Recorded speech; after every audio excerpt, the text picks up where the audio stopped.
NASA's 3-year SMAP mission to measure global soil moisture launches in November 2014.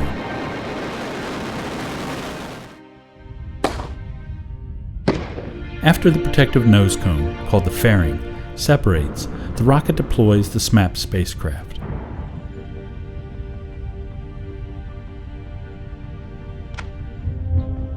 Solar panels, which will generate 14,000 watts of power, unfold and the spacecraft turns the panels toward the sun. Tiny thrusters stabilize the spacecraft.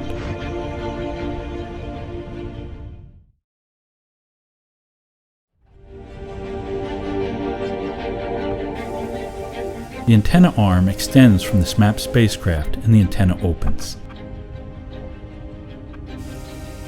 The 6-meter antenna, also called the reflector, is made of strong, thin, gold-plated mesh. The antenna spins so it can measure a wide swath.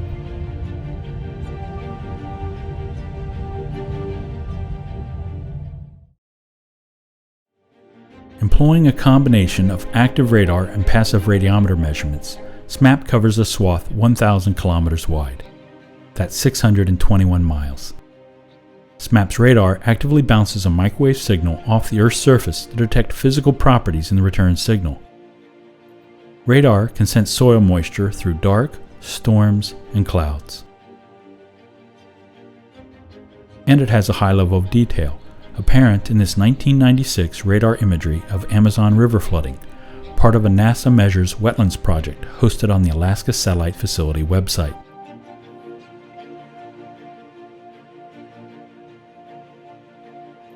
SMAP's radiometer passively senses microwaves naturally emitted by soil moisture, such as in this 2011 radiometer imagery.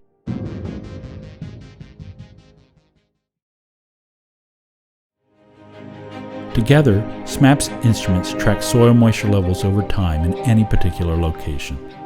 For example, SMAP tracks changing conditions, such as in this imagery showing that soil can only absorb so much moisture before a river floods.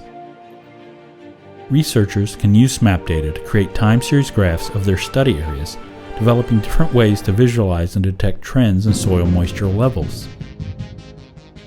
In another kind of visualization, this model shows how SMAP data will reveal the planet essentially breathing, taking up and releasing carbon.